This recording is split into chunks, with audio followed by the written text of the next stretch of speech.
Hey, welcome to Mad Dog's After Show. You're along for the ride with the Mad Dog and Cole, the chlorinator, Farrell.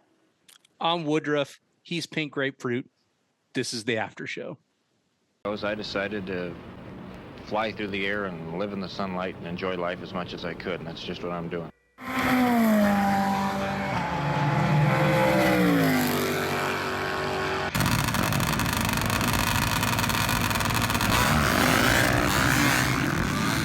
Okay, it's happening.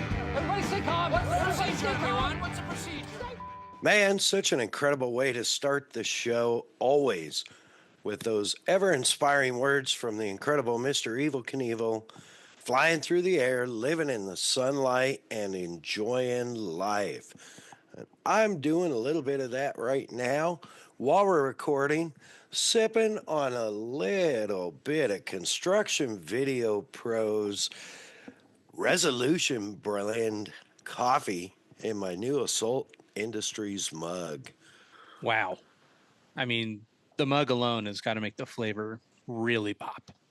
Yeah, it's good. It's good. You know, man, we are so lucky. I mean, really, aren't we? Oh, absolutely. Not only are we lucky, we're very fortunate to have all of the efforts of our men and women in the armed forces and our first responders that work nonstop to make sure that we can do this silly podcast. Yeah, and of course, extra heartfelt special shout out to our veterans and, of course, the families of those that gave all the KIA, MIA deep respect. And, extra shout out for all those first responders still working out there in Southern California, still, mopping up and man, what a mess. So shout out to them. And of course, while we're doing shout outs, y'all know the drill. We got to shout out our incredible sponsors and partners like Kicker Performance Audio. You can find them online, kicker.com, on Instagram, @Kicker Audio, on Facebook, Kicker, every other Tuesday night live on their TV show, Kicker Unmasked Live, on their YouTube and their Facebook for all your premium 12-volt audio needs or personal audio needs.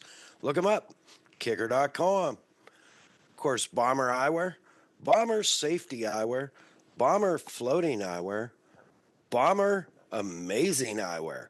Now, with some new sizes coming out in the oversized for the big heads, check them out at bombereyewear.com or on Instagram at bombereyewear for all your eyewear needs. And they float. Of course, Assault ATV, Assault UTV, Assault Industries. Man, for all your premium UTV, ATV, and off road needs, plus everything from gear, gloves, tools, to mirrors, Assault has you covered. Find them online, assaultind.com. That's assaultindustries.com, abbreviated. And on Instagram at Assault UTV. Of course, the Premix podcast, our man Cole. Yeah, buddy, sharing his passion for all things desert racing through the lens of a camera, and also available for your MC and announcer needs.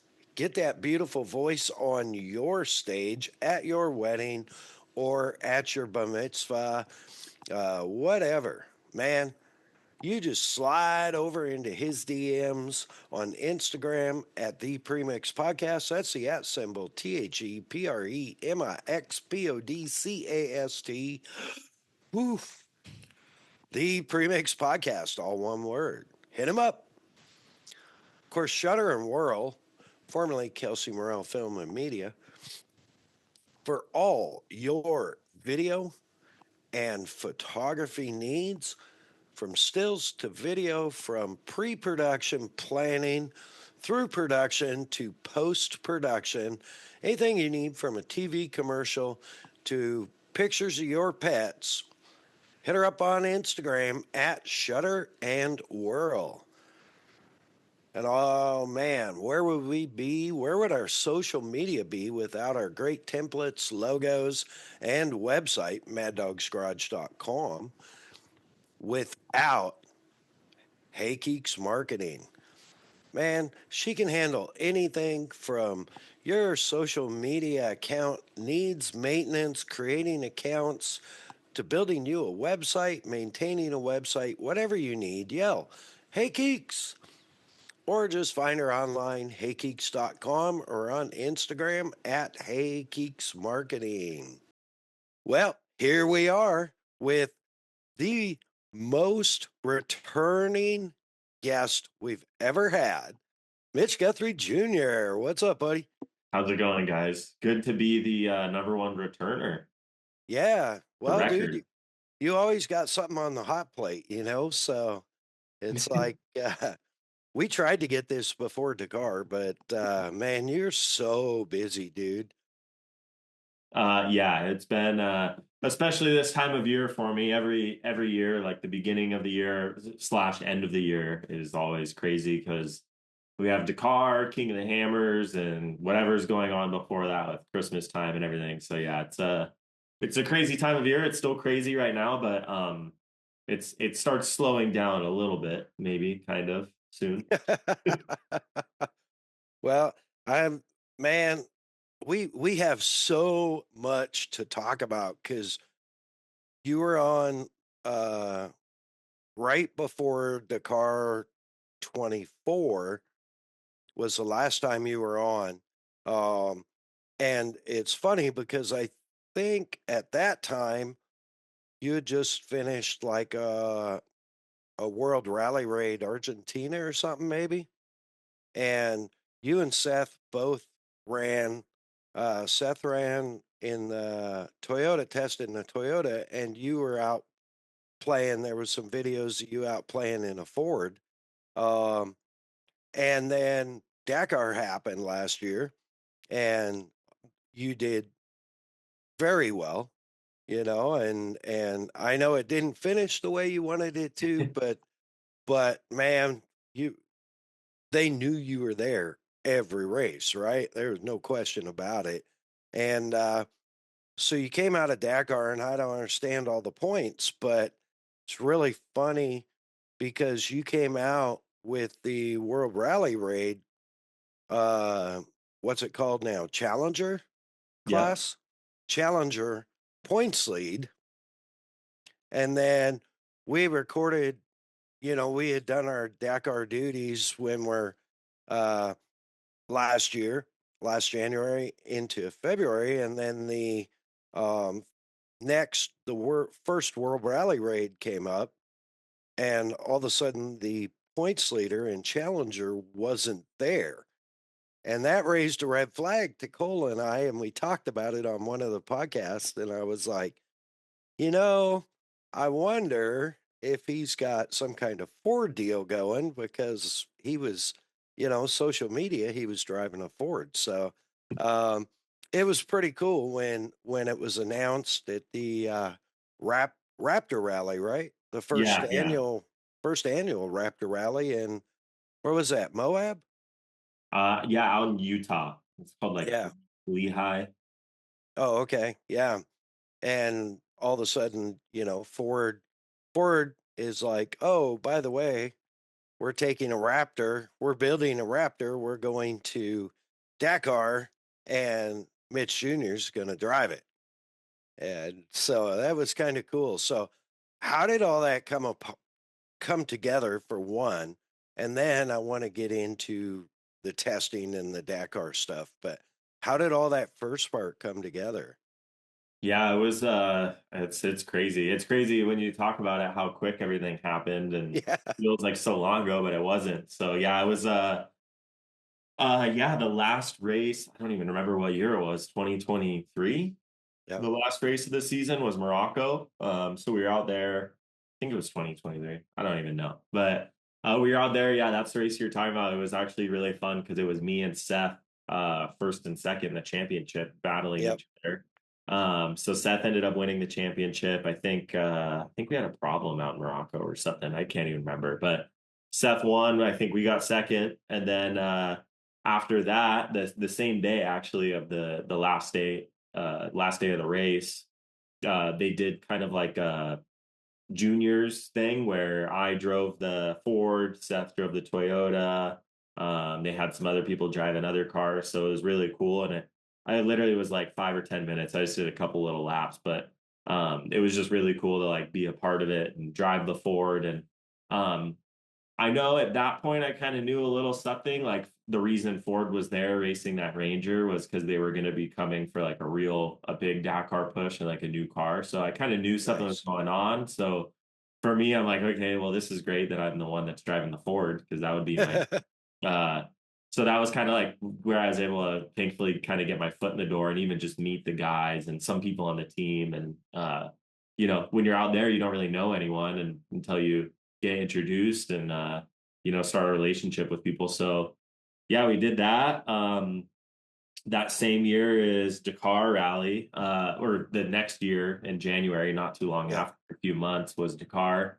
That's when I was leading up until the last stage, and we had that problem on the last stage, which made us get second. We had to get towed to the finish line.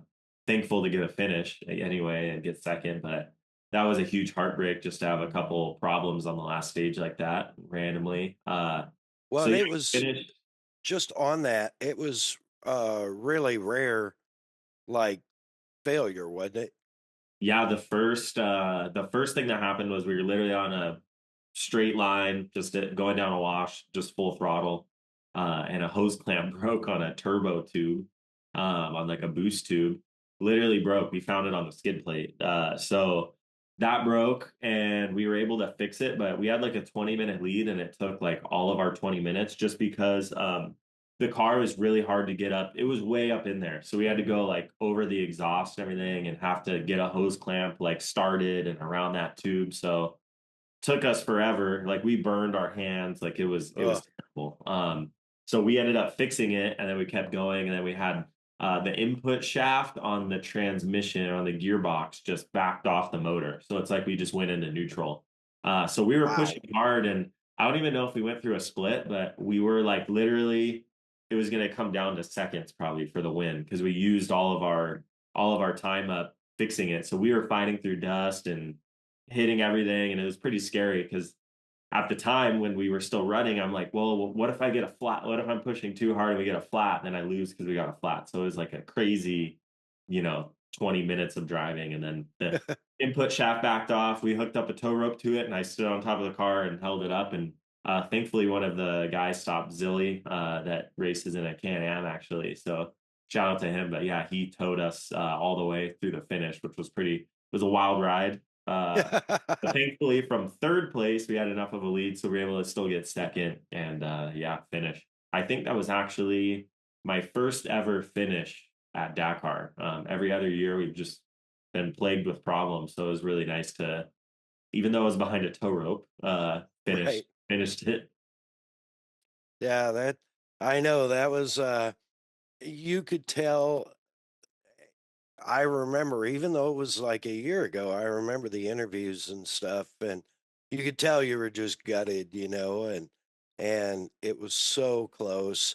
And I think on our Dakar wrap, I think I called out foul play, um, because it, I was like, I don't know. It's some pretty rare incidents to happen, unusual stuff to happen all of a sudden when he's got a 20-minute lead going into the final stage. But, you know, it is what it is, I guess. And you handled it with class and dignity and probably a lot better than I would have for sure.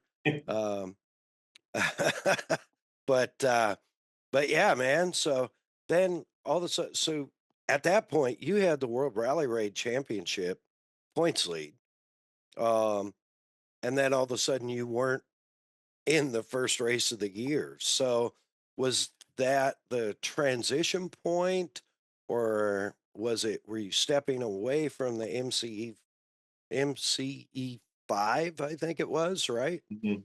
And over into Ford development at that point, or Yeah, it was a weird time because Abu Dhabi, it's actually like I'm leaving in 1 week for Abu Dhabi. So you go yeah, from every year, it's like you go from Dakar straight to Abu Dhabi. It's like such a close, especially because I do King of the Hammers, so it's like no time between. So right? yeah, at that Dakar, I was kind of starting to, talk with Ford a little bit, and it was kind of moving along, but you never know for sure until you sign something or whatever. So no, we were in between Dakar and Abu Dhabi. Was kind of still just trying to figure things out, and things were looking good. And I knew that um, if everything worked out, which I was, hoping it would, of course, I knew that we were going to have a ton of testing up until Dakar this year.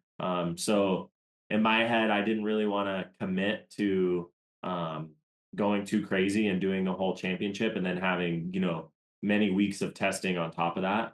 Just so for me, it was more important to kind of focus on the Ford stuff and testing and everything and put racing to the side, which was a pretty crazy decision. It was definitely a hard decision, and it had to be. It was one of those ones where it was like you had a couple days once it was to that point, like to make the decision, and it's not easy because I had the championship, and Yeah. I know that it's everyone's dream to go race all those races, and for me to have that opportunity and say no was pretty crazy. But for me, it was actually really nice to have like that weight off my shoulders. I kind of spent some more time in my shop and got all my Polaris racing stuff in order this year. And I was able to like really focus on that testing. So when it was time to go and go to Morocco or go to France or wherever we were, I could just like be all in and not have like to worry about a race next week where I'm going to Argentina or something like that. So Right. yeah, it was a tough decision, but that's what we ended up doing. And looking back, I was like, I wonder what I'm going to think of this decision once it's in like a year or whatever. But I'm happy I did it. It was good. It's definitely not easy to say no to doing all those races, but looking back, it was pretty good for me, and I think it was well worth it. Well, and honestly, you've been pushing so hard for the last few years that it was probably kind of a good reset for you, like mental reset, and just like, man, I really want to go racing again, you know? Yeah, it was interesting because uh I knew if everything worked out with Ford, it was going to be lots of testing, and then after that, like this year, it's going to be flat out with Dakar Rally, and now we're doing Abu Dhabi, and we're going to have testing, and we still don't know all the races we're doing this year if I'm doing the whole championship or what that's going to look like, but yeah, having the chance to like not take a year off because I was doing a lot, but Right. kind of a little reset. And then yeah, I mean, it was even just with family and everything with my now wife. We were getting married this year, so like getting our wedding dialed in and making sure I had plenty of time for that. So that's obviously the most important thing. So yeah, it was nice to have like exactly what you said. Like it was a little reset. It was still busy, but a little bit of a reset from racing. Yeah, and you just stole the biggest moment of the year from me because I was ready to throw that out. Although, you signed with Ford and the T1 Plus and Big Ride and we're going to go into Dakar this year and all that. But the biggest thing, probably the biggest thing for you and for a lot Yeah. of us fans this year was you got married. It was yeah, that's probably the biggest deal of my life, maybe. So no, yeah, really happy to get married to the love of my life. And yeah, Adriana, I met her in high school. So it's pretty crazy. I fell in love right away, and I was trying to get her for a long time. We were friends all the way through high school and everything, and we started dating, I don't know, 4 or 5 years ago. So yeah, it was nice to finally make that step, and getting older now, I'm a married man, probably have kids eventually, and things are moving along. But yeah, Well, it was you got amazing. you gotta have kids because you gotta, at some point you're gonna have to have somebody to chase the winch line at hammers like you did for your dad. Yeah, exactly. I'm gonna need someone to be my co-writer. So Yeah. that'll be perfect. I think you were what? Probably a 2 times hammer champion before you had a driver's license. Yeah, yeah. So crazy looking back. Yeah, we were just at Hammers and talking to like John Crowley Yeah.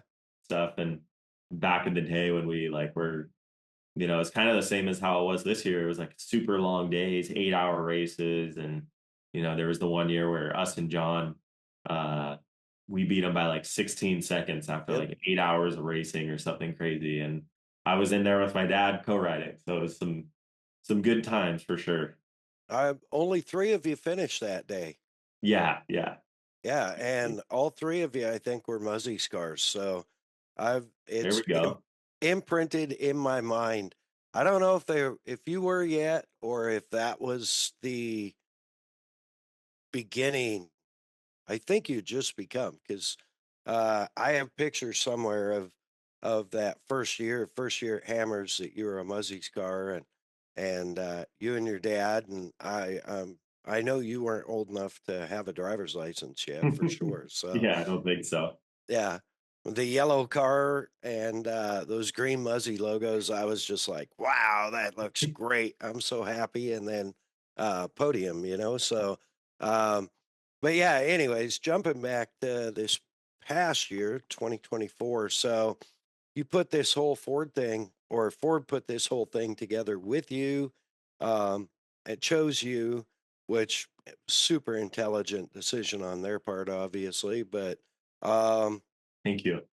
yeah, dude, what was it like? I mean, you're like, you haven't, I mean, you, like you said, you've driven a T1 Plus like 15 minutes or 20 minutes or half hour or whatever. And now, when did you start testing the Raptor?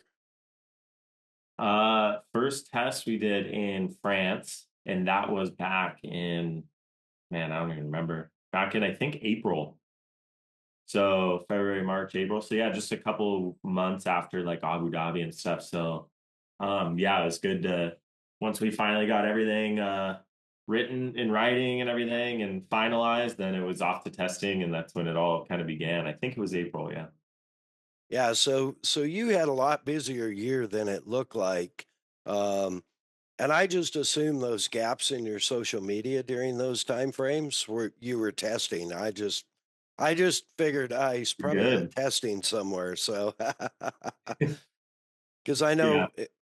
know you they didn't really want to make it public until that Raptor rally. So um, we had our suspicions here at the show, but I was super stoked. And what was that like? I mean, you you knew, right? And obviously you probably were on an NDA or something of the like, where can't really talk about it at all, really.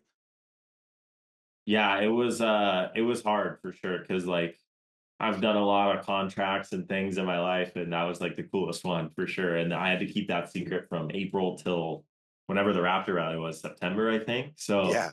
for me, we didn't even have a time for sure when we were gonna like announce it, up until, a certain point when it was like, okay, the Raptor rally is gonna be when it is. And once I figured that, I was still like 3 months away. So yeah, like that was my dream, was to be on that team. And then finally, once we made it happen and I was on that team, we're doing all this cool testing. And I think we were in France, and then we did Spain, and then we did Morocco.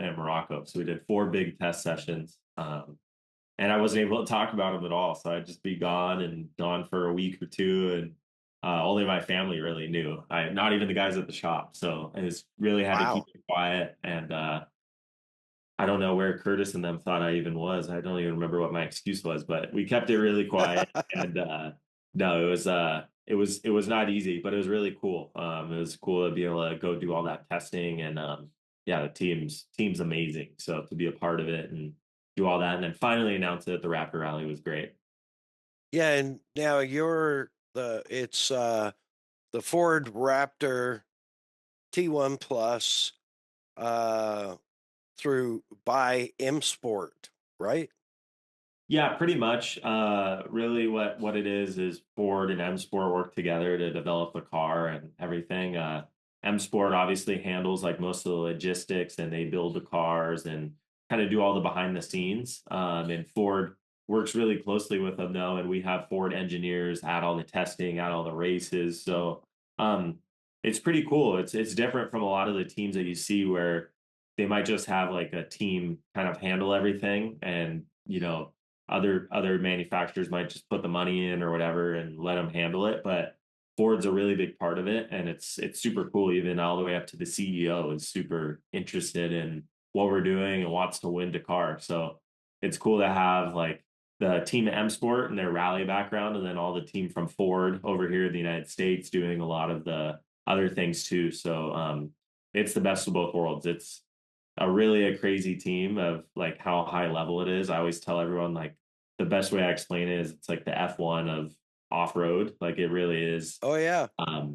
It's crazy the amount of engineering and everything that goes into every little part on the car, and all the debriefing we do and the testing and all this stuff is just like at the highest level. So for me, that's one of the things that's the most fun is all that. That's cool. And yeah, so you announced it in September, and then it's like, I'm sure you have more testing, and then Dakar. And now, I don't remember, did you um, leave late this year compared to normal, or did you? For Dakar, Yeah, yeah, a little bit later. Going to Dakar, yeah, it was not too bad for me. We got there, and I don't remember exactly, but we had like a day to like kind of settle in there, and then we had like shakedown, and then it's like scrutineering, and then prologue, and then race. So usually by the time like you get to the prologue, you're pretty good. But yeah, it's always interesting. You could go there like 2 weeks before, but is anyone really going to do that? I don't think so. I think some of right. the bike guys, obviously, since it's even more physical than it is for us in the cars, they go like a little bit earlier than us so they can acclimate and everything. But um, I'm so used to it now. We get there and you're so tired, and you get there and you're going for it. It's like, all right, time to shake down and do all this stuff. So I go to bed at night. I'm usually pretty good to go by the time I'm even there. So Nice. We had Seth on the last episode, and it was really unusual. Um, that he went like 2 days before it started, which was really strange for yeah. him. So that's where that question came from. But and man, you American boys did us proud. Let me tell you, great jobs all the way around. But how was it like? So you show up. Basically, you guys show up with a brand new vehicle. Obviously, lots of testing, but a couple of rookies, or a rookie and a couple of well-established or long-time Dakar racers. And how was the reception? Like, did people go, well, it'll be 5 years before they see a podium, or?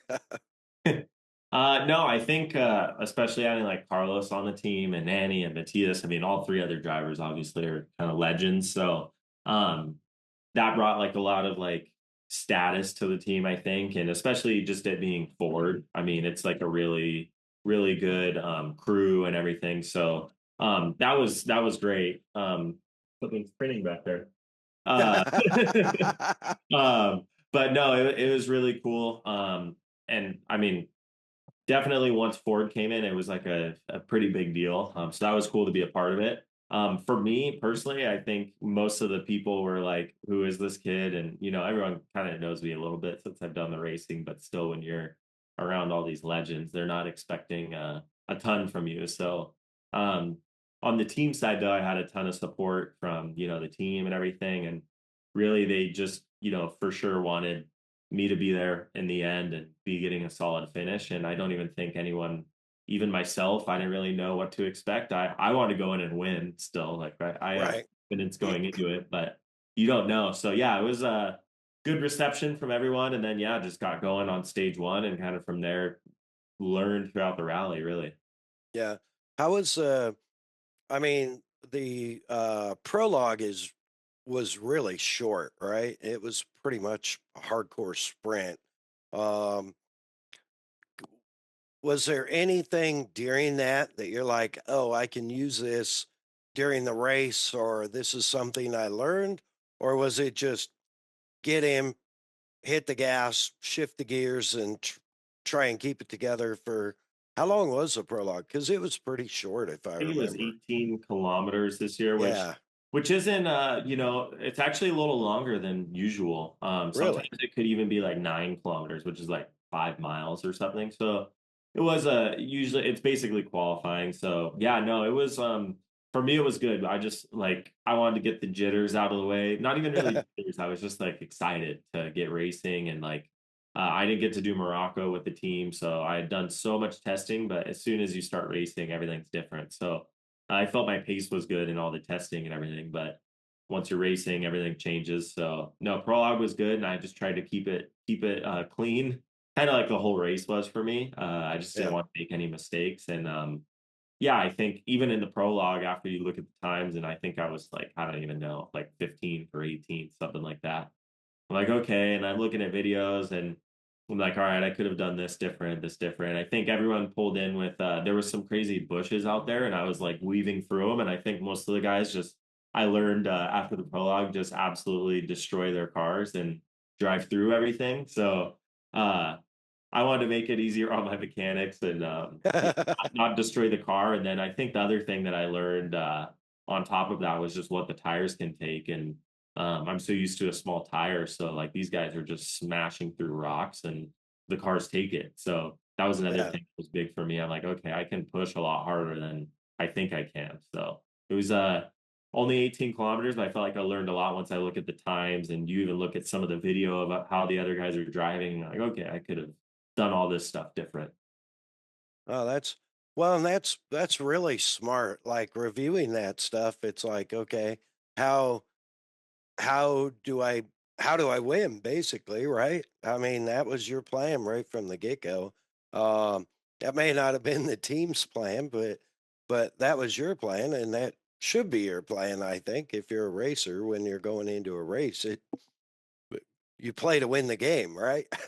Yeah, yeah, exactly. So yeah, that was my plan was just to learn. So like the prologue was good, and then from there like up to pretty much the rest day was uh a lot different this year because we had the chrono stage, we had a marathon stage at the beginning, so they kind of threw it all at us right in the beginning, which was quite interesting this year. Yeah, that was my next question was when you saw the stage layout with the what they call the first one, was that the chrono? Yeah, yeah. And then the marathon right after that, um, were you like, oh, you dirty beepty beeps, or you know what? Like, how'd you feel about when you saw it? It's the what they call the spirit of the Dakar. So they try to make it hard on us, and it's kind of is what it is. I think I don't know. It's a little weird having them kind of back to back, but and like having the chrono right in the beginning. But it is what it is. It was interesting, and I think for me, maybe it hurt me a little bit because instead of just having normal stages, we had all the tough ones right in the beginning, kind of when I was still learning like the pace of the car and all that good stuff. But it was interesting. It's pretty crazy all the strategy that goes into it, especially that early in the race, trying to go for good start positions and everything. So. Um, it made things interesting for sure. And then for me, I think it just made it even extra tough just trying to kind of learn everything as we were going. Do you think did it seem like this year, I mean, from what limited coverage we could get, especially of the Americans, um, which great job because by the end, they were, the media was forced to cover the Americans. Like you, Seth, Ricky, um, Perfect. they didn't have a choice. I mean, you guys were slaughtering it out there, and so but early on, the videos, the nightly videos that we were watching on the YouTube channel, um, there wasn't a lot of coverage for you guys. but it did seem like everybody was, from what I saw on social media, it seemed like everybody was just like going for it right from the get-go. Yeah, everyone was going for it, and especially you have so many heavy hitters like Carlos and Matthias Nanny and all the other guys like Nasser and Yazid that won. So, um, especially those guys are such veterans that like they're dialed in. So they're when stage one starts, like they're already up to pace. They know what they need to do, and everyone starts battling. So yeah, it's interesting, but at the same time, you see like what happens is most of those guys are just on the edge the whole time and eventually get some of them. So, you see like Loeb when he kind of wadded up and it's just, you're pushing so hard. There's so many little things that can get you. And sometimes it does. So, um, that's where it's really tough is you can drive like I did where we were, the first week going a little slower and then the second week kind of up the pace a little bit. But, everyone's so fast. So you got to be on it from the beginning, basically.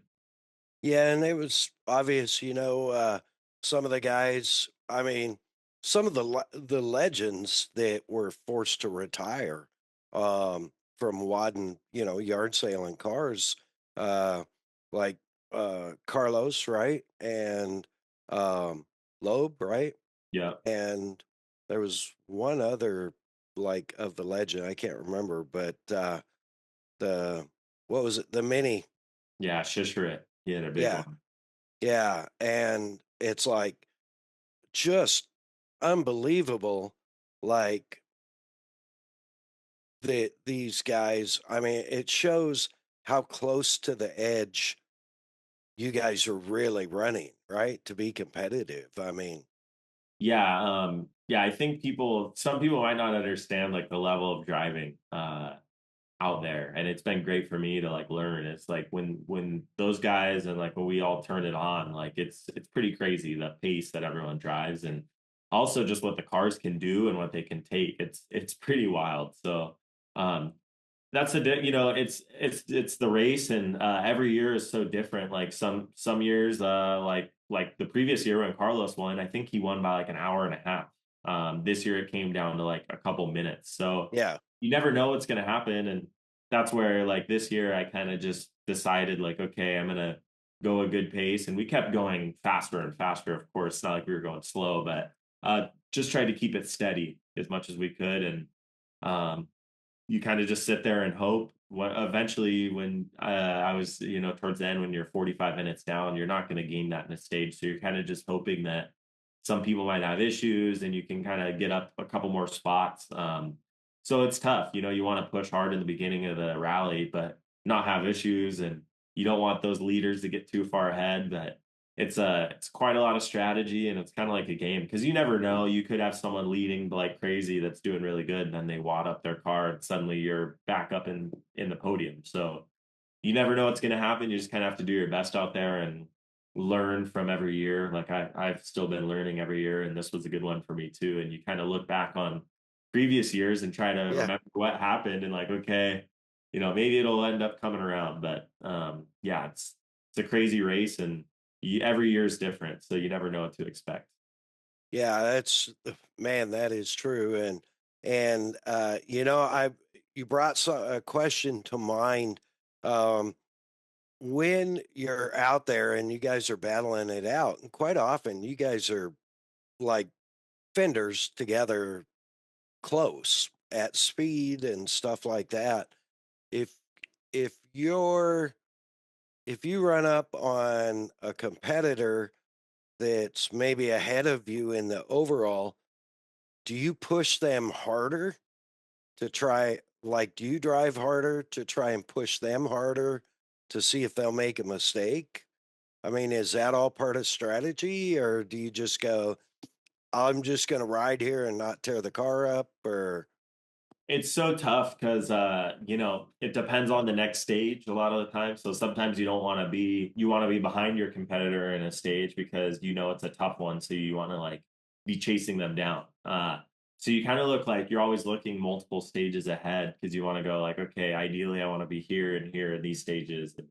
You kind of got to plan it ahead. It never goes to plan really. Like sometimes it does, but Yeah, I mean, sometimes it's nice to start behind, say, the guy that's that's in front of you in the overall, so you can pace off of them and maybe pass them, and then they know that they got to pick it up, and maybe they'll push hard and break something. But overall, it's not as much as what happens on the course. It's like the finish every day, and you got to make sure that you're in a good spot every day. And some stages are way harder than others. This year we didn't have bikes starting in front of us every day, so um, like one stage I started, I think it was like third, and it was a no bike day, and Matthias ended up opening, and that's when like the pace just gets dropped so much. And then if you have people way behind you starting 15th place, which is probably 40 minutes behind you, they have all that time to gain because you're going so much slower up front. So yeah, it's not a ton of door to door action. Sometimes you're sentineling other people, and we had plenty of that this year where you're in the dust and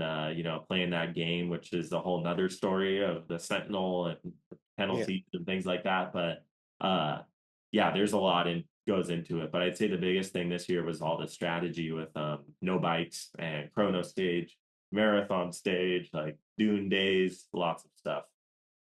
Yeah, I know when we you're talking about strategy and all that, and when we talked to Seth in the last show, he in essence kind of accidentally won the first stage. Yeah, yeah. He was like, I didn't really want to open a stage, especially that early and the chrono. And so uh, people, you're right. A lot of people don't understand. They're like, oh, you want to go out and finish as high as you can every day.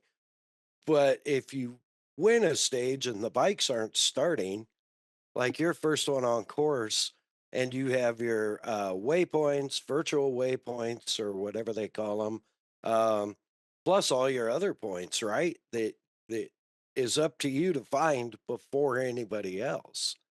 Yeah, yeah, it's you're just laying the road for everyone else. So depending on the terrain, they can see even if you're second place, it's better to be first or better than being first because you're just laying even one set of tracks for someone to follow.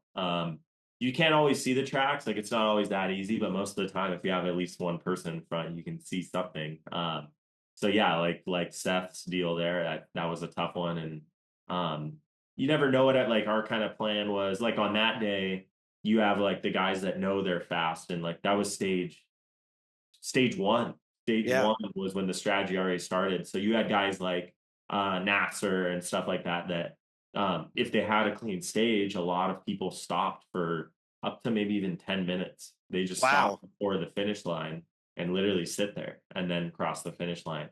For me, I didn't do that because it was stage one. So we had like a pretty clean day. So I'm like, I knew we were like off the pace a little because of my first stage ever. So I'm like, let's just cruise to the finish. And I think we were in a good spot. We were like 10th or whatever. But yeah, you have guys like Nasser that ended up finishing 20 something, and we're in like a killer spot to gain lots of time throughout those 2 days of the chrono. And then Seth, I mean, sometimes like you said, Seth didn't even know he was going to win. He probably was like, oh, we're doing fine, but someone Yeah. else might win it, and then he wins, and then he gets stuck in a bad spot, which hurt him in those stages. So yeah, it's you never know what can happen. It's always weird, but yeah, it's like basically what you need to do is go slower or do okay in the stages where you need to, and eventually if you're fast, you're going to win a stage, so you want to win the correct stage where you can then lose as least amount of time as possible and then be in a good spot for the next day. So it's all good on paper, but it's never that easy. Right. And that was because Cole can't be on screen, I have some what I'm calling Cole's questions or Cole's queries.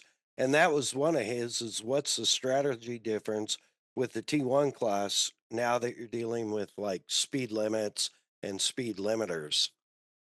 Yeah, I mean we have a torque curve now. There's no more restrictor. So it was pretty much the same. It's just kind of a different way of doing it. But now we're all on the same the cars are pretty close. On when you're on course, the main spot where you're gaining time is just in straight up driving and cornering and how hard you're pushing through rocks and all that good stuff. So yeah, it's I mean, just the strategy is so different in T1, especially compared to like the Challenger class I was in Right. before. Challenger, you're never opening, so you're just like pushing 100% the whole time. T1, you're pushing super hard the whole time still because everyone's so quick, but there's a lot more, like we had just talked about. There's Yeah. much more strategy.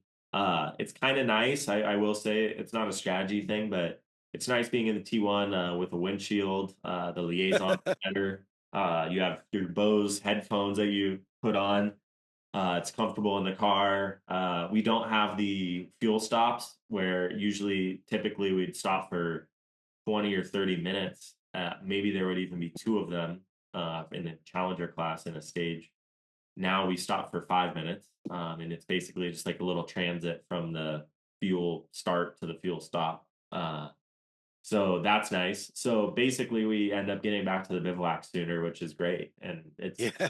you're not covered in dust. You're kind of still fresh, and so on that side of it, it's actually easier than the T3 class. That's actually harder in that aspect, but And yeah, a lot to it. you actually have heat and air conditioning in the T1. Yeah, we have air conditioning. I don't have heaters, but we have an Oh. engine right between our legs. So if it's cold out, we just don't run the AC and it gets pretty warm anyway. So it's perfect. So we do have Nice. heat and AC basically. 'Cause you guys had a monster. I don't remember what stage it was, but you guys had a monster, what do they call it? Prologue to the stage or whatever the Yeah, the um liaison on liaison, yeah. stage 6, I think it was. We had a day that was almost 1,000 kilometers in total. So we had like a 500-kilometer liaison. I don't know. Yeah, there was one day. It wasn't actually the super long day, but there was one where we transited to the empty quarter, which was like a 500-kilometer liaison, which they give us like 6 hours to do, and then we did like 120 kilometers of dunes, which Yeah. isn't too long, but it's still really long when you're in the dune. 120 kilometers, you might be able to do it in an hour at race pace sometimes, but in dunes, it takes us, I don't know, a couple hours, 2 or 3 hours. So yeah, there was Wow. that day, and then we had another day that was a super long one where we had a long liaison. We had like a stint in the beginning. Then we had what we call a transfer, which is basically they give you a certain amount of time to stop and then get to the next. We drive on the highway basically to get to the restart. Oh, okay. We had another stint through dunes, and then another liaison after the stage. So that was like a 900-kilometer day that was started really early, and we got back at night. So Dang. Yeah, that was I saw that one and I'm like, "Holy cow. That's a long haul down the road because you're bound by speed limits and all that stuff too, right?" So, yeah, yeah, yeah, it's it's it was some long ones, but when you're in the T1, for me, you put your headphones in now, and I bring my snacks in the car, and it makes it not so bad. yeah, nice. That's awesome. The how'd you do on tires and what was it? Was it stage 2, the beginning uh, of the chrono it where was the marathon stage the through stage marathon 4. 4 Yeah, where everybody just shredded. It seems like everybody shredded tires. I mean, uh, Seth showed me a picture of a tire. He put 15 plugs in the sidewall to fix good enough to use as a backup on stage 5. yeah, it was a crazy day, and it's what the organizers do. Like you start. That was the first day of marathon. So we started that. Well, we have the briefing the night before, and there wasn't much mention of rocks. It was a super long day. It was tough navigation. It was like hard to see. Like the tracks weren't really visible. So it was like just a tough day, first of all, and a long day. And it was rocky for like the entire time. So yeah, I know like for Steph, unfortunately, he got just unlucky and got a flat like right off the bat, which is never fun. Like it happens to everyone at some point. Like you have a super long day ahead. We only have 2 spare tires. There's no chase crew or anything in Dakar. So when you have one flat early, you're like, okay, we have one more tire for the rest of the day.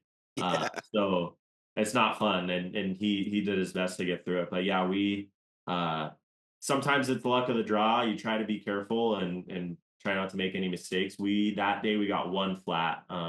which like same for me, you know, we were doing good. We were almost to the end of the stage, actually, just driving like normal, going through a corner and caught a rock on the sidewall. I didn't even feel it. And you just see on the screen, you have no air pressure. So we changed that. And then, yeah, that was our one flat for that day. So we were on the good end of that one. I know it was really tough for a lot of other people. And it was interesting, you know, when you're in the marathon bivouac and everyone needs tires and everyone's kind of bartering for tires and stuff. Yeah, it's you know, I'm just watching the social media part. It was like it seemed like all you guys in the top, with the exception of you, were like in that position. Like they'd used up all their tires um, by the end of the first half of the marathon. It's like, oh, geez, what are we gonna do? You know? So Yeah. It was kudos to you. I mean, you one interesting protected thing yours. is the trucks that support us now, they can't like cut course or anything. So we have trucks with tires, but they have to do the whole course. So Uh, before we pull up to the marathon stage and they wouldn't be that far behind because they would like take a shortcut or take some of the highway or do something. But this year, that's what made it really tough. Is it's like, first of all, are the trucks even going to make it here? Second, which right. how many of will all of them make it here, and how many tires are in those trucks? So all of us were kind of sitting there, like everyone had flats, and we're sitting there like, okay, I hope the trucks arrive tonight. Like we had to go to sleep and hope that when we woke up in the morning, there were gonna be tires at our truck. So not easy. No, I saw even one of the big trucks. What do they call those? Like T5s or Yeah. something? Yeah, one of those even got a flat that day. Yeah, it's not easy, and especially on a stage like that, like those guys even get flats, which I think really says something if they're getting them. For sure. Um, you mentioned the dunes and you know the dunes over there, and we talked about this, I think, every time you've been on, but they're nothing like anything here. They're huge and they don't end, right? Yeah, it's crazy. We've taken off from the same airport there. Last year was when we were on rest day. We flew from the empty corridor back to Riyadh, and then this time we flew at the end of the rally. And you take off, and you're in the middle. It's an airport that's right close to the bivouac in the middle of nowhere. It's like a military airport, and you take off and it's just like you get to cruising altitude and the dunes are still going. Like it's literally, I'll have to send you guys a video. Maybe you can put it over or something, but it just goes forever. And it's like all types of dunes. You get into certain areas that are smaller ones. Most of the time they're gigantic ones. It's to the point where they're so big that you basically go like up this giant wall and you can't even always make it. Like if they send us in areas where you can make it up these dunes and then like you're basically duning on top of the dunes. Like there's Wow. huge dunes on top of the giant dunes. So it's crazy. And every year I say the same thing when I'm in the car and we're going down them or going up them. I'm like, I can't believe this. It's just crazy. How how cool is that also though? And you know, to experience that, but you're I remember seeing one clip where you chased down, I think you might have been right close to Seth. And I think both you guys, like you chased down your line coming up a dune was a lot faster or more efficient. Maybe it wasn't faster, it was more efficient, which made it quicker than the guy ahead of you. And it was like, holy cow. But it was completely different line than he was taking. So is that just you and the way you read dunes, or is it you and your co-driver helping you pick where to go? Like, what's the communication like there? Yeah, it's tough. There's a lot of different things. Like, first of all, this year was probably the hardest thing for me was the dunes. And by the end, I felt better. But like in the beginning, like I actually ended up with Seth a few times, and he's super fast in the dunes and used to the T1. And I got passed by him once or twice and just followed him through the dunes. And it's like when you have someone to read off of, it makes it so easy because you're just you know what's on the other side, and you can just stay like a couple seconds back and just basically you to drive with one finger and just kind of follow them. So sometimes that's great. Like you just can let someone go and like follow them, and even learn a little bit if like for me. So it's good to follow some people and doing with Seth a little bit, which was hilarious. But no, there's a little bit of everything. Like even if you're not on someone's like right behind them, you can sometimes look ahead, and Kellen's looking ahead, and depending on your start position, you can look and see where someone's going and know, okay, it looks like we need to go this way or take this line. And a lot of times too, like you're going up and over the dunes, and we know what the cap heading is, so we know like cap is 60, and maybe we're kind of pointing the wrong way. So Kellen will kind of let me know, like if you're cresting a dune, like one thing you can really prepare for is what way you're going to be going once you crest the dunes. Like, are we going to be going kind of more left or more right? Like, which way is the cap going? So that's when you're like really communicating, and Kellen can let me know like it's kind of more to the right. So as I'm cresting a dune, I make sure the car's pointing right.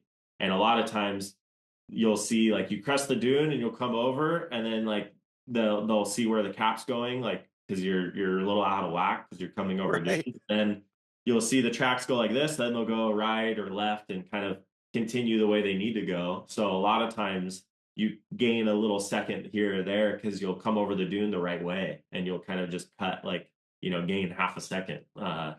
So there's that. There's reading off people. There's just, yeah, like reading the dunes, which isn't easy. A lot of those guys I'm still learning that one a little bit because sometimes you see some of these guys come over blind dunes, and it's like they really don't know for sure what's on the other side. I think they kind of know, and they're pretty sure, and they go for it, which I don't have that confidence yet. It's pretty wild. Sometimes it doesn't always work that way, and there's a giant drop on the other end. So uh, sometimes you almost feel like you're going slow in the dunes, but everyone's doing the same thing. Like you don't know what's on the other side. Uh, It'll even tell you on the road book as well, on the dune thing. So you'll know that it's like uh dunes danger 2, and then you might know like, okay, these are kind of dangerous ones. And as soon as you get into them, you see where you're coming up, and then you might do your first drop and it's like straight down, and so then Yeah. you're like, okay, we need to take care through these ones. So yeah, there's a lot of different things. It's on top of that, it's not easy because you're not always or you're not always with other cars. So keeping up a good pace when you're duning for 5 hours straight isn't always easy. So yeah, there's a lot of factors in the dunes. It's a lot different than being on a normal track. That's crazy. Cole had one of his queries. Uh, he wants to know the difference with visibility between the SSV and your T1 Plus, especially in the dunes. Yeah, that's where it was a struggle for me, especially on it was stage 2 actually, or the first day of the chrono. We had some dunes. That was my first taste of dunes, and I had done some dunes in Morocco testing and everything, Right. but yeah, it wasn't easy. I actually got stuck the first day once. Like I just literally on a tiny dune, they were a little soft, and I came up it just too slow and just sunk the car. So Kellen had to get out. We used the jacks and got unstuck. But no, that was probably the biggest learning curve for me. I felt pretty good on like normal tracks and stuff, but the dunes were a few days for me to get used to, and it still isn't the easiest thing. You just kind of deal with it. It's a big car, and you have a windshield. The front end's longer, the tires are bigger, the fenders are bigger, so not as easy to see out of as a Challenger car, which anyone could probably guess. Yeah. But we do our best to make it as good as we can. Like the guys in all the testing we did, they lowered the hood and did everything they could to make it better. And you just kind of get used to it. A lot of times, I almost one interesting thing is a lot of the times when I'm cresting dunes, I actually look out the driver's side window and I can see if the dune's like this or like this before the car is dropping. So a lot of times, as soon as I get to the top of a dune, I'll look over and I'll see what the dune's actually doing, and then look forward again. So Whoa. yeah, it's not easy in the T1 for No. sure. So I'm getting used to, but once you do, it's like the T3. You get used to it, and then you feel good. Yeah. The it's man, what an experience. I mean, you just dunes, rocks, and seeing some of the videos like the canyons, picking your way through canyons, and you really do like have to run like everything. You have to be prepared for anything. Um as well as be prepared in your case, this year's case, to work on your vehicle basically 2 out of 3 nights or uh, 4 stages in a row almost. Yeah, it wasn't easy. You have that in the back of your head because you're pushing, but you need to make sure you keep the car in one piece and have enough tires and all that fun stuff. So, yeah, that was kind of like our goal, and thankfully it all worked out this year, and we ended up in a good spot. But like, it's not always that easy, and sometimes things happen, and you might even have something that's not your fault, and sometimes you have a fluke thing with the car, and you got to deal with it. So, thankfully this year we really had nothing to work on. So that was great. We really had pretty much zero car issues other than like a couple flat tires.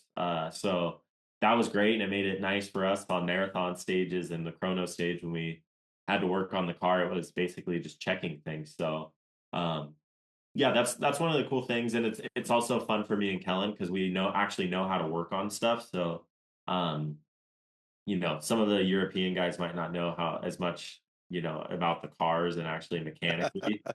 So it's kind of nice being able to fix something or do anything we need to do on the car just in case. Thankfully this year we didn't have to, so it was extra easy, but it's good to have that in your back pocket. It's absolutely hilarious. I know Cole's muted, but I know he's laughing his ass off because what you said about some of the European guys is almost exactly what Seth said. Um, so, you know, you Yes, that's guys, the same as us for sure. yeah, you guys grew up working on your stuff, building your cars, knowing what you were doing, and it's pretty rad. And you talked about you guys getting to run together once in a while. Um, and I'll tell you what, that got a lot of media attention with you two running together. There was clip after clip every time you guys were together on Instagram and on there. I think even once on their highlight, the Dakar highlight, T1 plus highlight reel or whatever. And so there's some really cool stuff. But man, like, how cool is that? And then, I mean, basically, you were kind of to be like in a support role, a learning slash support role this year. I mean, is that fair to say? Yeah, it was kind of really there was nothing preset, which was nice. So the main thing for me that the team, was supporting me with was just like, hey, go do your thing. There's no expectations. Like you don't need to go win the rally, even though I wanted to. But they were like, go do your thing and just be smart, which was really nice. And it wasn't like, hey, if this happens or this happens, you need to be the guy fixing their car or whatever. So that's how it works in Dakar. Like you have a 4 car team, and unfortunately, usually there's going to be at least one person that ends up having an issue somewhat early. And unfortunately, I was like Carlos and Nanny, and Nanny ended up being our support guy, and they were awesome. It's never fun. Like I've done it before, and you're there to win. I know Nanny's there to win, and it's not a good time, but really thankful for them and they were there every day behind us. They even sometimes beat us in the stage. So then they would have to stop at the start and sit there and follow us. And that's the team game. It's what everyone does in Dakar.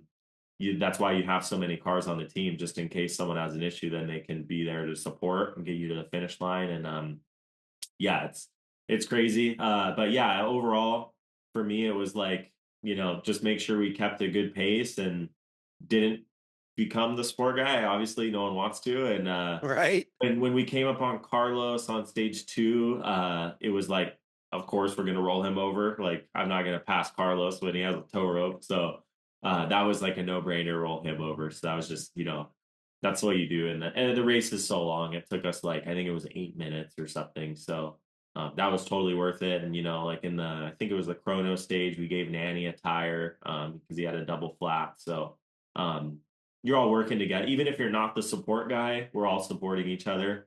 Right. And then yeah, it's from there. It was Nanny that was helping us out through the whole rally, which was really nice of him. Now on Carlos, we talked about this early on this year while Dakar was happening, but on Carlos's car.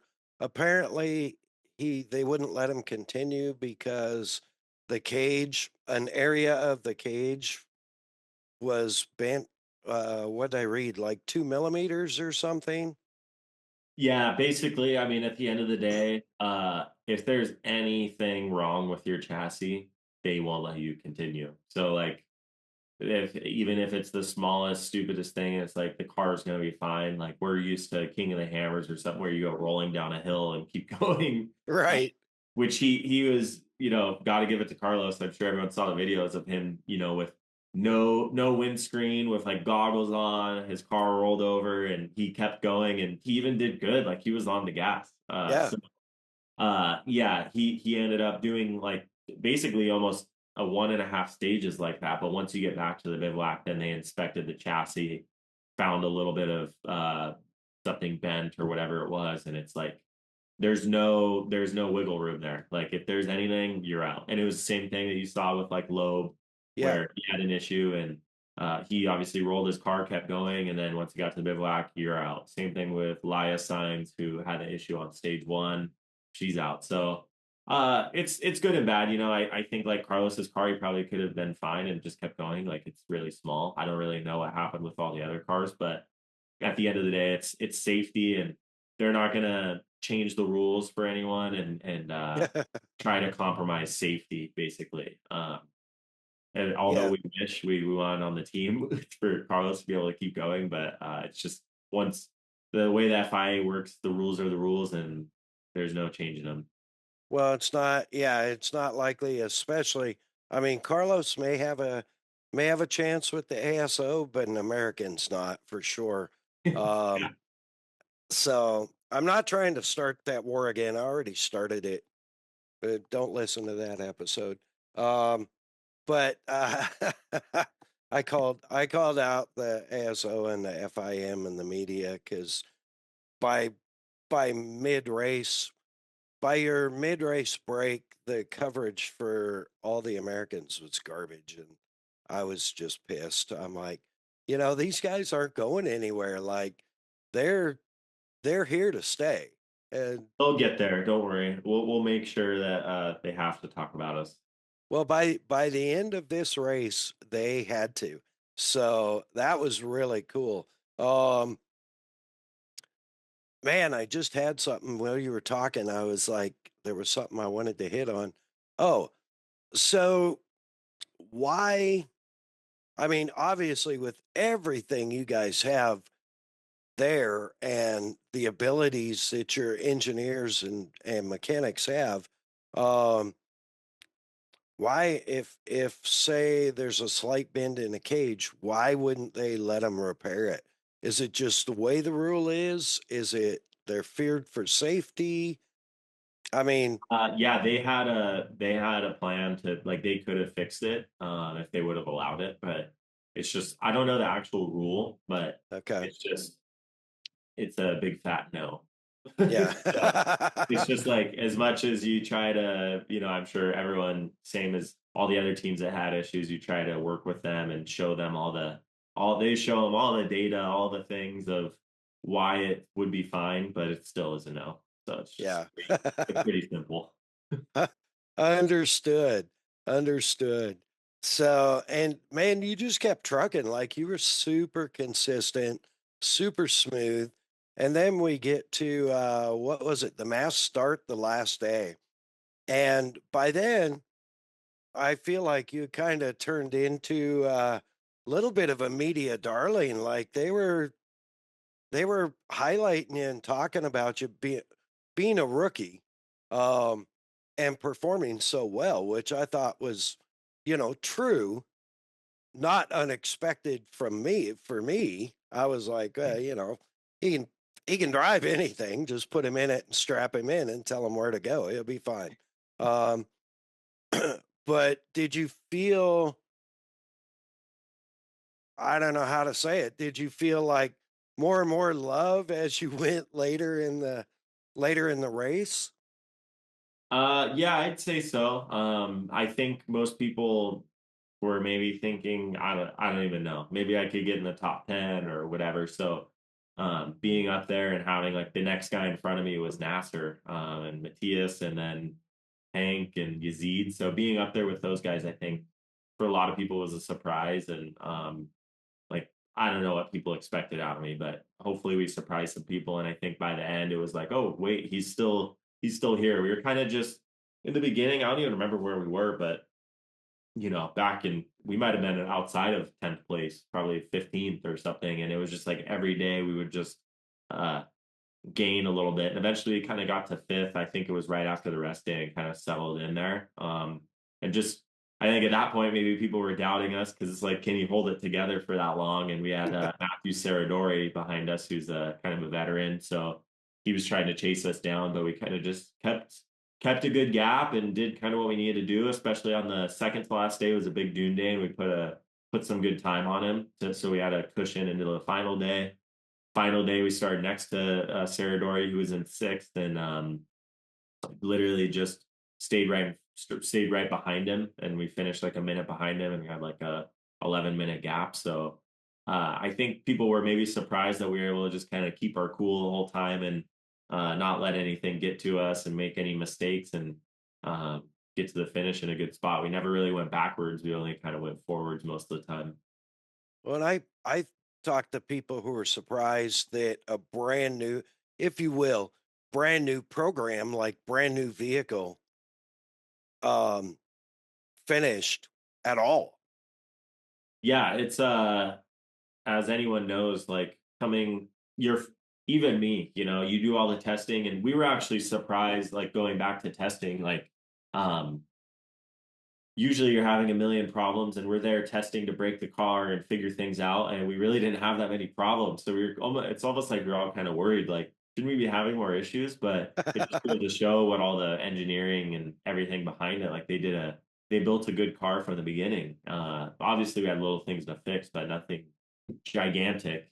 So going into the race, we were confident, but I was like kind of weary. Like, are we really sure that these things are gonna last? Like, yeah, once you put it into a race setting, it's like then all the problems start coming. So I was kind of Sure. expecting to maybe have to push through a couple issues, and we literally had no issues, which is a testament to the team and the engineering and everything behind it, all the hard work everyone did before the rally. So then thankfully during the rally, we didn't have any issues and things to work through.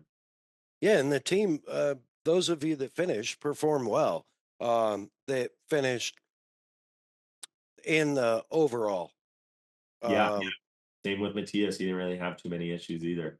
Yeah, it's really amazing. And I've had other friends say, well, Nasser finished and finished ahead of the Ford and blah blah blah in a Dacia.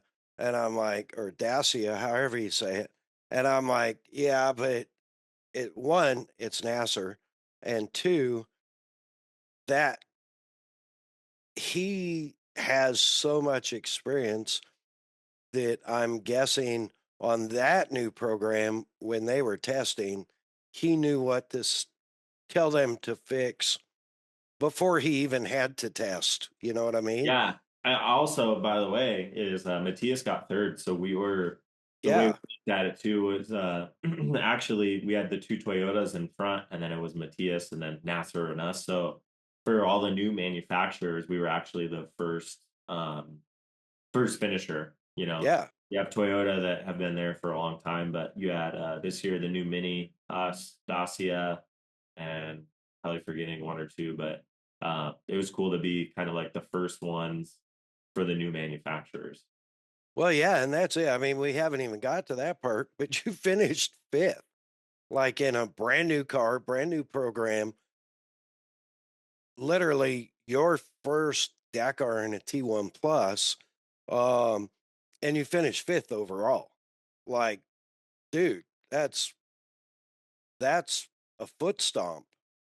Yeah, thank you. No, it was good. It's like I said, I want to go in and win, of course. Like I go in with confidence, but as the race kind of progressed and we ended up like in 5th and even just crossing the finish line, like especially after all the tough years we had, and even last year, like getting I even it's hard to say, but like second place the other year was like getting last place, and fifth place this year was literally felt like I won the race almost. Like it Yeah.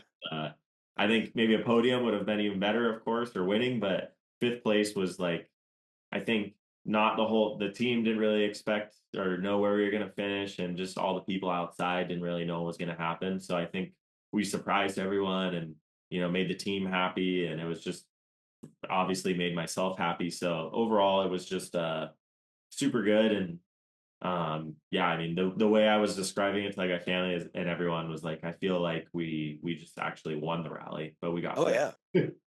Well, really, I mean, when you consider all the factors, it really was a win.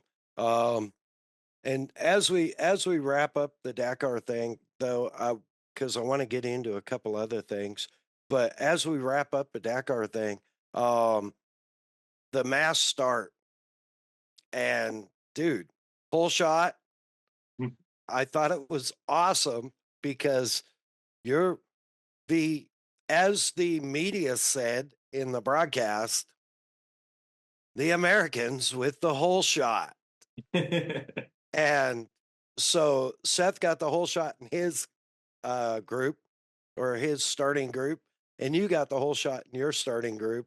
And that was rad, dude. That was like back to the work days and stuff like that. It really took me back. That was super cool. Yeah, that was fun. It's cool. Every year they throw in like some different stuff. Like the chrono stage was new last year, and then this year mass start, which it was just the start. It was nothing too crazy, but it was fun. And like the videos are pretty cool from it. And yeah, it was cool lining up. And it's nice when you have a short course background. I've done plenty of starts like that with way Yeah. more people. So I was confident going into it. I knew what we needed to do, and I really wanted to get the whole shot, honestly. So it was kind of fun leading everyone into the dunes. And I think Ricky pulled the whole shot in on the bikes in his group also. So it was like, you know, Perfect. yeah, it was like an American sweep. So um which obviously I'm a proud American, and I'm proud of you and the team, uh just representing Ford, which is an American company, and I have a lot of history with Ford from way back. So, it's since you're probably the best thing to happen to Ford Motor Company since the old 7.3 uh Power Stroke. So, you know, Well, they thank need you. they need you. Um but as we wrap that part up, two things. Cole has two more queries here. Cole's Corner. Uh, the is the best part of M Sport the The chef. firecracker chicken? I knew it.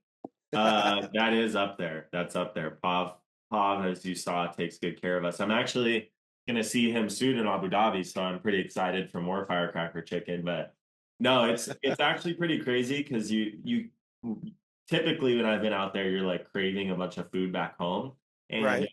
because it's just so different and it's not that great. But no, he killed it. He was so good that I wasn't even like craving anything that much. Like it was like I was eating like PF Chang's every night or something. It was great. Nice. I'm assuming based on what he said, although he didn't come out and say it, but when we talked to Seth, um, I'm assuming he didn't share his burrito chicken with you. He did. He gave He me. I got a did. bite. I got a bite at I think it was the Chrono stage. He walked over with it, and I'm like, "What the heck do you have?" So Mama Quintero hooked him up. That was really nice. Yeah, I think he seems to be a picky eater, so, you know, he but yeah, no, I was watching the chronicles of that, and that was pretty cool, but I'm surprised cuz I didn't think he shared with anybody. So, that was like he said it was like gold out there, especially on the chrono. Yeah, it was felt like a little taste of home. It was nice. That's awesome. Um Last Cole question from the Cole corner. As far as Dakar goes, he wants to know Why the hell didn't the mustache come back at Dakar? That's a great question. I don't even know. I didn't even think about it. Abu Dhabi's coming up, so it's kind of coming in right now anyway. So I'll step it up for Abu Dhabi. I have a week, so yeah, it should be perfect. It'll be good to go by the next one. Maybe He's that was claim my problem. That's why I got fifth. he's claiming that the public is furious that it wasn't there. So uh, his curiosity was if it was one of those things where you're trying to make a good impression with the new team. Oh, I'll shave today because I want to look like a clean cut kid. But Nah, you gotta be yourself. It just didn't happen that's this it. year. But maybe that was my missing link to really turn it on. So Abu Dhabi, I'll do it. Hey, but all of that, I mean, you finished fifth in Dakar in a brand new car as a rookie, probably one of the best finishes ever of a rookie. Um, at in the T1 Plus class, it's got to be up there in the top 3 or 4, anyways. I haven't done the research. I'm just kind of assuming, but you know, the again, the biggest thing of the last 14 months is you got married, and we want to make sure and make that the high point. Even though you had all this fun at the car, you got married, and you're a lucky Exactly. guy. So your T1 Plus all of a sudden mysteriously shows up at King of the Hammers. Is that the a, without giving away too much information? Is that a real T1 Plus? And was it your rig from Dakar, or is it another one that's stateside?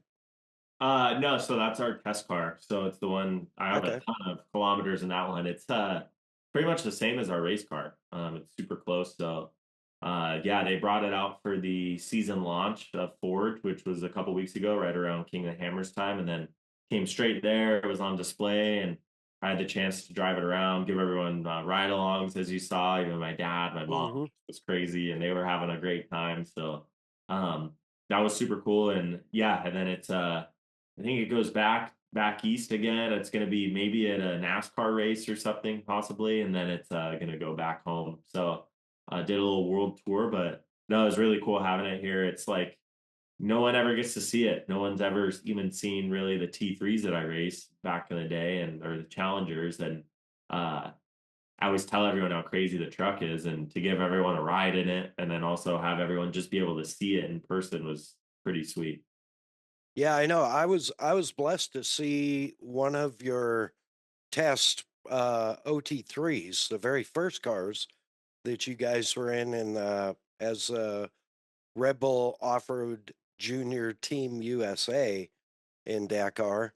Um, with the Volkswagen motor, you had that up the very first year at Sand Scramble, and I was blessed to see that. Uh, and there's a lot of stuff that blew me away, even though um, maybe that wasn't quite the car that the MC5 is. Um, it was pretty impressive. Like the carbon fiber doors and stuff just blew me away, and where they hide the spares and how they hide spares. And now that's the kind of shit I pay attention to when I see you guys with the car. It's like, oh, that's where they put that. Oh, that's cool. That's cool. So, um, and I imagine the technological advances going from something like that to a T1 Plus, it's just mind blowing. Uh, it's crazy. So yeah, running the family around, that had to be pretty rad. Um, did your wife like? I mean, obviously she's enjoys racing, or she wouldn't be hanging out with you. Um, but how was the ride? Did you take it easy on her? Did you try and scare her? No, I went pretty good for everyone. Probably the craziest story of the week was actually I went and picked up my wife back home one night and came back the next morning, and she wanted to go pre-running with us in the Razor. So we went and did some rock trails. Uh, in my race car. Actually, we were doing like a little testing. So I drove the race car around, and I switched to the pre-runner, and she's like, "I want to keep going." So I'm like, "All right, fine." So she kept going with me, and we were at like a stupid little off-camber spot, and I actually rolled the car on her side, tipped it Ooh. over. So that was pretty bad, and it like broke the door and everything. So my dad was with me. So she got in. I'm like, well, just get in with my dad. We're gonna do a couple more trails and then go back. And so we kept going, and we were in a trail, and I heard on the radio from my dad, we just rolled. So then my dad did the same exact thing, like a super slow roll in like a random spot on her side as well. And after that, I think she was a little scared. So we brought her back. She was totally fine, thankfully. But it was pretty scary for me too. And I'm rolling the car, looking at her like, "Are you okay?" Yeah. So I did that, and then I think she was a little scared, so she got in the T1 with me. But I think she didn't enjoy it too much because she was busy thinking about rolling, which I think was the same day. So it was just crazy. So she's gonna need some time to recover from that. But no, it's cool. Even my mom got a ride, my dad. So no. But to answer your question, I went full throttle for everyone. I had to show them what the car could do. That's awesome. Um, Speaking of full throttle on the T1 Plus, have you driven it unlocked? No, not really. I actually that one was unlocked. But it's basically tuned for that curve, like the torque curve that we run. So Gotcha. basically, like you don't like just unlock take the torque limiter off and it just is automatically a bunch of power. They actually would need to like spend a bunch of time tuning it and doing all this stuff to get it running that way. So no, but it's pretty good power anyway, so it feels good. Yeah, those things make like what? About 400 to the wheels, right? Real 400. Yeah, it's like 350 actually. It's not as much as most people think. That's why we like are so worried about the weight on the cars and everything. And compared to like a trophy truck or something, it's so limited with suspension and power and everything. So um yeah, we have to try to make up time in all the other areas with like setup and weight and things like that. So they actually surprisingly don't have a ton of power like that V8, the Coyote that's in it could put out probably double or something like that, but we're not allowed. So, is there any chance of seeing one with double the power? Um, Maybe an American race this year? I don't know about this year. I've been pushing. I would love to race it at like Vegas to Reno or something. I think we could like overall. It's it's such a different car. It wouldn't do super good through like whoop sections. It still does fine, but it's not quite a trophy truck. But in a more smooth race, like maybe Vegas to Reno, it'd be really good. Um, but yeah, and that's one of the things it has going for it is actually with less power, it's like we can drive it like 110%, and you're not gonna have drivetrain issues and things like that. We could put more power for sure, and everything would still live. But when you start getting up there, like kind of like a trophy truck level, that's Yeah. when everything gets heavier. That's why the trucks are so heavy, and everything has to be bigger and all that stuff. So that's kind of one of the, I guess, good things about the T1 is it's actually less power, so everything's lighter and you can drive it faster. Interesting. I That is something I hadn't thought of. So Yeah. it makes sense. Yeah. Maybe just 50 horse and still be able to Perfect. drive it at 110%. Um yeah, that's rad. And what it's so cool. It just blows me away. Like the way that truck works and the way it sounds is badass, dude. That's the best part, probably, is the V8, especially compared to all the other cars. Some cars sound good and all, but that one's the best for sure. Yeah, for sure. For sure. So, what else you got on your schedule this year? I mean, obviously you've got your World Rally Raid. Um, Still racing Polarises. You just raced one at Hammers, and I saw your recap. I haven't seen the vlog yet, but I think Cole was watching the vlog this afternoon while he was working. Uh, should Yeah, have we tell have him. the part two of King of not King of the Hammers, the car we just dropped. So That's the Oh, last okay. That's one, and then we'll have King of the Hammers coming soon. We're kind of playing catch up because we have so many races. So yeah. no, yeah, King of the Hammers was good. We had an issue, kind of a fluke thing where something with the steering rack, we had a problem. So that was going good until it wasn't, but all Right. good. And yeah, I have Abu Dhabi coming up, which I leave in 7 days for. So doing Abu Dhabi, then I come back and I have the Mint like a few days after that. So super busy still. So I have those two, and then Legacy. I'm doing it's like a Legacy Laughlin race, which is a 2 day one. So just kind of a smaller one back in Laughlin we're doing. It's like a month after the Mint. And then for my Polaris stuff, other than that, I'm doing Vegas to Reno. And then from there, yeah, with the World Rally Raid Championship, it's kind of taking it race by race with the team. Like basically, our main goal is to win Dakar. So it's like we're probably gonna have we have me and Matthias racing Abu Dhabi, and then see how that goes. And depending on car development and driver development, like who needs maybe some practice, or of course everyone wants to be driving the whole time, so we all want Right. races. But yeah, after Abu Dhabi, we don't really know. We're kind of playing it race by race and just focusing on like what's the best way that we could do all the rally raid stuff to end up winning Dakar next year. So we're just kind of focusing on that. Gotcha. Cool. Um, yeah, and who knows, you come out of Abu Dhabi with the points lead and or in the top 3 or something, they may That's what say, I'm "Hey, going for. we we want that championship also. We really want the car, but now we want this too." Yeah, Um, exactly. I would love to. I'd be fine with doing all the races, and we'll just go for the championship. It's cool yeah, for me. that's awesome. Uh, the Laughlin thing, if I'm actually at home, I'll have to get up and see it because that's just up river from me. There we go. Perfect. So that'd be rad, dude. We better wrap up. I just saw the time. We've been talking a while. We could Um, go all day. I know there's so much good stuff, and you have so much of a great perspective because one, you may be a rookie in a T1 plus, but you are a serious veteran racer. Um, from years and years and years of development and building, working on your own stuff.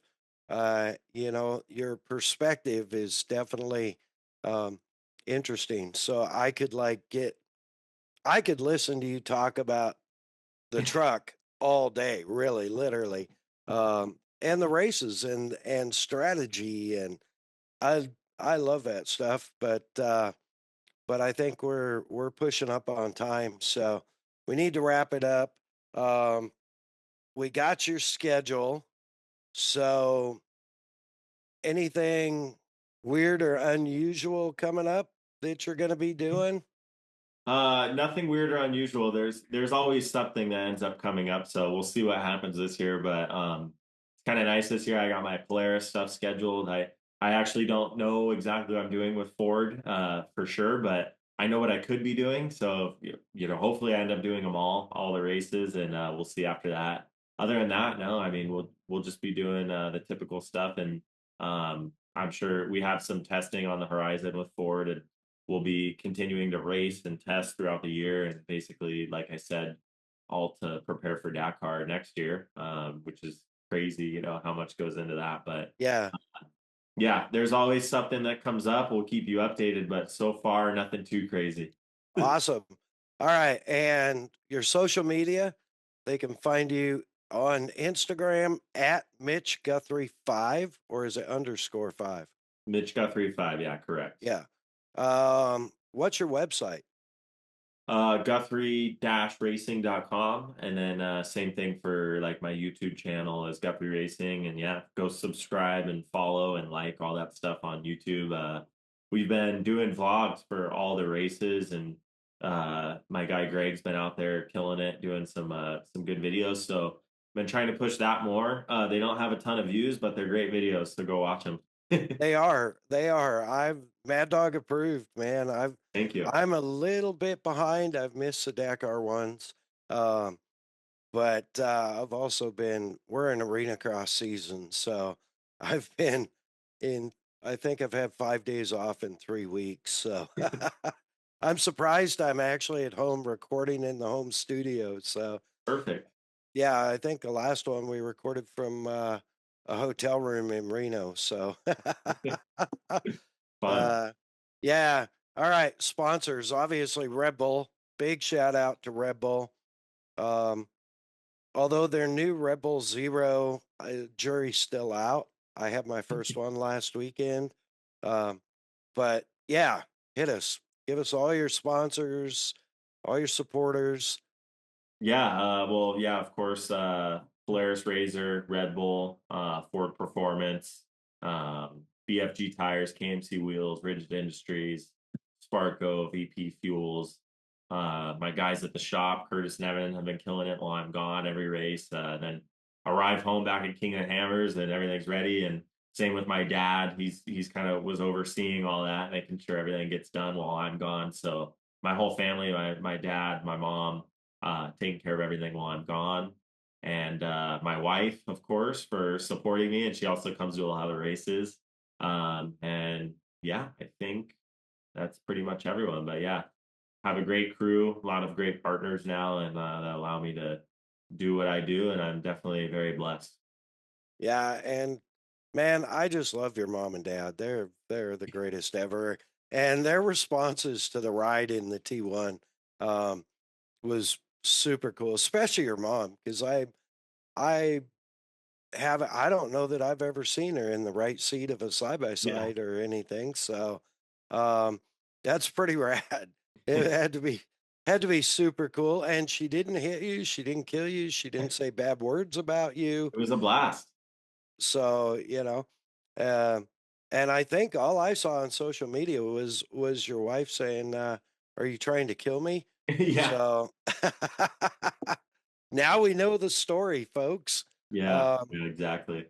he wasn't, and she's a trooper because I don't. I probably would have stayed in the car with you instead of get in with your dad. Yeah. But She should have. but anyway, Mitch. Man, I checked myself there. I almost called you Mitchy. I'm sorry. Oh, that's Um, fine. I still do in all my texts to Cole and everything. So, uh, but yeah, man, thank you so much for being on. Congratulations on being the first and only guest to reach a four-peat There we of go. MAddOG'S after show. Because he knows what's up. Tune in to Mitch Guthrie Jr.'s vlog at Mitch Guthrie on YouTube, or is it Mitch Guthrie 5? Guthrie Racing on YouTube, Mitch Guthrie Guthrie Racing. on Instagram, but you'll find it wherever. Yeah, go search it. You'll find it. Um, they're good to watch. And if you have a side by side that needs race prep or anything like that, get a hold of him and get his shop. I mean, dude, Curtis and the gang. I Race watched prep to them. dune prep, we do it all. Yeah, I watched him working his butt off while you were on um, social media absent, and I was like, "Huh, I wonder if he thinks the same thing I do. Like, I wonder where he is today." So uh, that's awesome, Mitch. Thank you so much. I appreciate you, brother. Uh, get over to that wife and maybe some good dinner. Sounds good to me. And we'll catch up with you soon. Keep us posted if you run into anything new. All right. Thank you guys. Thanks for having me. Good catching up. And we'll see you for the fifth one. Yes, absolutely. See you soon. Thank you, brother. Thanks. Man, that was good. I love how he throws in the technical side with the like cerebral racer side when he's talking about, the program and their goals and the vehicle and stuff. Well, that's what makes him who he is, right? Yeah, absolutely. absolutely. It's crazy. Like, I think his dad's won 6 King of the Hammers and he's won 5 or something. That's So, nuts. They, yeah. yeah, yeah. That's quite a name to carry around, King of the Hammers, no doubt. Yeah, for sure. Um, with that, man, we need to wrap up. Cole, those were great questions. Thank you. Good job, dude. Good Thanks. job. I get off in these weird tangents, and that's how they come up. Yeah, the mustache one I think was probably the most important one of all of them, but it was good. Yeah, watch everybody listen to this. Watch his vlog. You'll see how good Kellen's mustache is. I mean, it really carried the whole team with Yeah, just Kellen, but if we can have 2 Americans in 5th place with, some lip sweaters, that would be pretty cool. that'd be pretty rad for sure. Oh man, we got to wrap up. Cole, what you got? Man, all the Supercross racers are getting hurt and they're dropping like flies, and Daytona 500 this weekend. So, yeah, let's do it. Nice. I got about a week and a half, so about the time this comes out, we'll be racing the 2025 AMA Arena Cross Championship presented by Kicker Performance Audio Championship race, which will be in Daytona, February 28th. The final race. That being said, kudos to Vince Freese. Man, wrap the championship up last Saturday night in Prescott Valley, Arizona. And love him or hate him, folks, the dude can ride and he's fast. Do I think he got away with a few right at the beginning because people were scared? Absolutely. Yeah. But there's always next year. According to Tony and Leslie, they're coming back next year. All right. So we'll see. And we still got one race this year. So the beach is a Daytona sand. So let's see if he can be dethroned on the East Coast. He is not infallible because I think he was either on the ground or very close to on the ground on the start of the second main Saturday. And Ryan Brees ended up taking the overall. He can be beat. Yes, he can be beaten. With all that said, huge props to my buddy Austin Politelli. Bro, 4 for 4 on hole shots. Both nights, hit hole shot both mains, both nights. Kid's fast. He's an animal. His elbows need to get a little sharper and a little wider, and he could use to put on 25 or so pounds to fight off some of the bump and go. But great job, Austin. Really proud of you. Man, you look damn racy last weekend in Prescott Valley. I'm proud of you. With that, man, we want to be sure and thank our great sponsors and partners, Assault Industries, Assault UTV, for all your premium UTV, ATV, off-road needs, including everything up to jerseys, outerwear, gloves, tools. Their toolkit is bitchin'. Check it out. Check them out at assaultind.com, assaultind.com, or on Instagram at assaultutv. Of course, Kicker Performance Audio. Find them on Instagram at Kicker Audio, on Facebook, Kicker. On the web, kicker.com.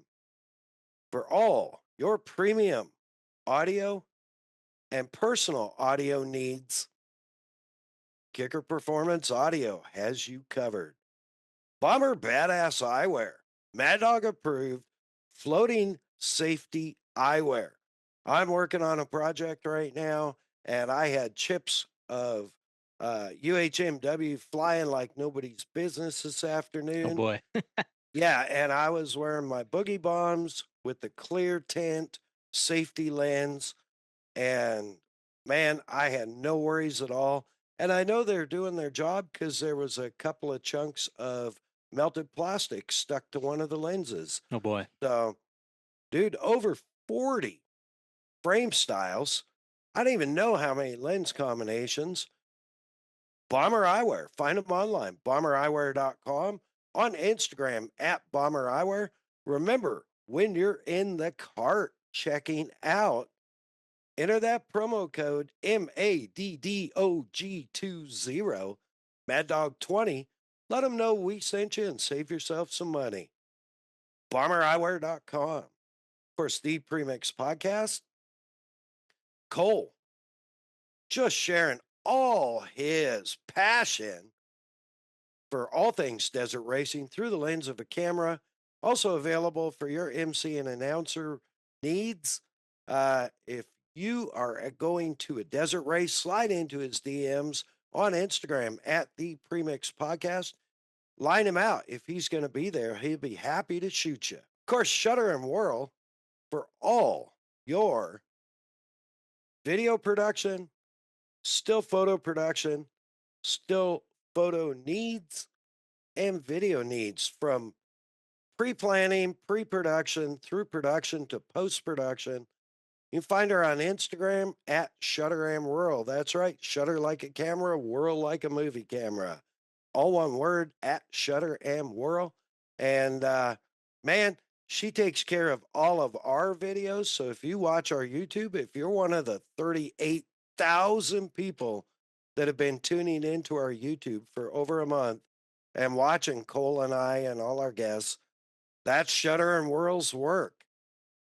It's amazing because we look like hell normally. So A lot she of does a work to be great job. done. There is indeed.